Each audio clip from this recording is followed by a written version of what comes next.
He was born in New York, built a criminal empire in Chicago. But when gangster Al Capone needed a getaway, this 1922 Miami villa is where he came.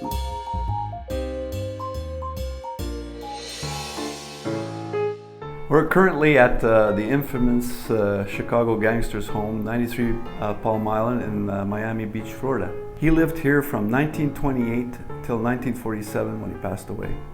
Al Capone had purchased this house through a middleman to avoid being detected. People thought that Capone was going to bring his gang warfare into Miami, and a lot of citizens were upset and didn't want him here.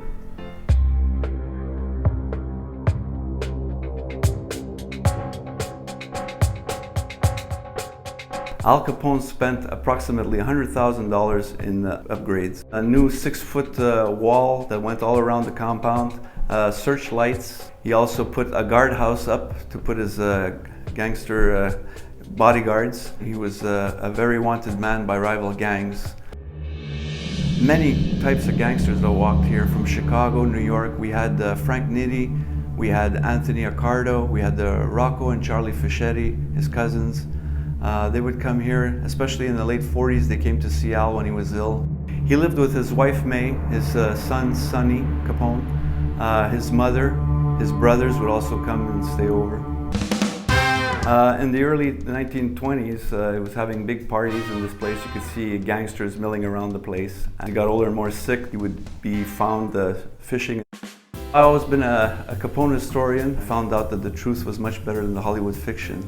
My interest in this house is to bring me closer to Al Capone. I can't believe sometimes that he actually walked this ground, that he was in this house, had parties, enjoyed life, and I could just imagine him living the lifestyle of a crime czar.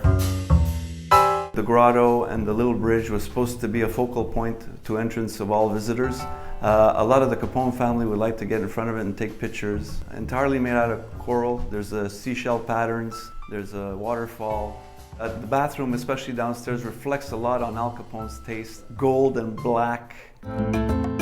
This is Al Capone's famous 60,000-gallon pool. Al Capone spent his cold winters here swimming. You see old family photos of John Capone, Albert Capone jumping off the diving board. Only Al Capone had a pool this size in the whole island. A lot of the things that still remain are the water fountain, the arches. This is the famous Capone family crest that was placed on top of their fireplace. Upstairs is an opulent bathroom that reflects the times of 1928, where the family could go to take a shower after jumping into the salt water.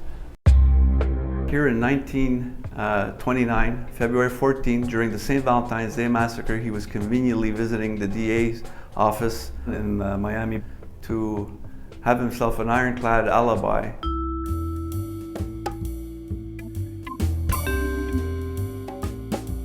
Al Capone bought this house at approximately $50,000 back in 1928. Even after he died, the government kept coming after his wife to pay for these income taxes that they owed, and they held the house as collateral.